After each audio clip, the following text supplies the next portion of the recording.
Okay, so now we've identified our access point we're going to go after and its MAC address. So what I want to do is restart the monitor mode on WLAN 0 so we can capture just on channel 3. And what we do is go airmon-ng WLAN 3, or WLAN 0 rather, 3. And that restarts the whole thing on, we tell it to actually start. So we started up, it's listening on 3. Now, how do we know what it's capturing? Well, we're going to go ahead and capture on channel 3, and we're going to capture to the screen and to a file simultaneously. So let's go. Let's airdump -ng. We're going to do a -C3 for channel 3. And then we're going to say --BSSID.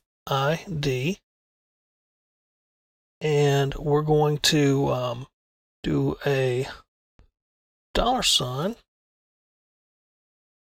and we're going to say -W VTC _ cap 1 mon 0. Now let me explain how this is set up. We're using AirDump to do our capture. We're going to send it to a file and the screen. We're going to go on channel 3. We need to specify the BSSID that we want, which is the access point MAC address. And I've already put this into a variable because I don't want to type the MAC address every time I do this. -W means write to a capture file, and I have to give it the capture file name, which is VTC _ cap 1, and we want it to listen on mon 0, our monitor mode interface. So let's go. Let's do that. And now we actually are only picking up that particular access point, which is good because now we don't have to see the clutter of traffic on the screen. Now, one other thing that's interesting here is we have a station associated with that particular access point. The MAC address ends in 13, 19:13. And so what we're going to do is we're going to grab this MAC address here and, again, put that into a variable because we'll wind up having to type that later if we don't. And that's not something you have to do. That's just laziness on my part. Or rather, efficiency on my part, I should say. So let's call this VIC. And that way, when we type in our commands, we can just use the variable names. So now we've done that. Now, what we're looking for is a WPA handshake. And when we get one, it'll show up right here on the top of the screen. So we have to cause this to happen. And we're capturing to see if we get one. So how do we get one? Well, let's go to our other terminal here. Let's move this up a little bit. And what I want to do is send deauthentication packets to the victim, the client, and the access point. So there's a command I have to type in to do that, and that's air replay, and that's another component of Aircrack. Let's go air replay, and we're going to say air replay -ng -0.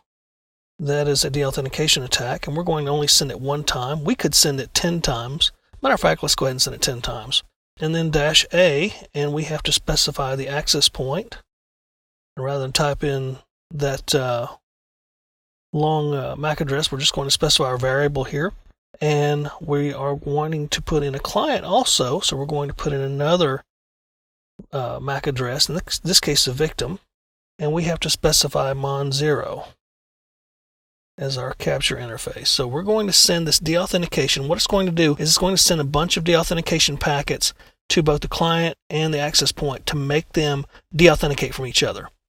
And when they do that, they're going to try to authenticate with each other again. And once they do that, then we hope that they do a 4-way handshake and we capture it.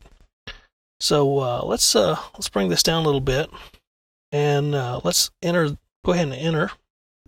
We're sending these deauthentication packets. We're sending 10 of them.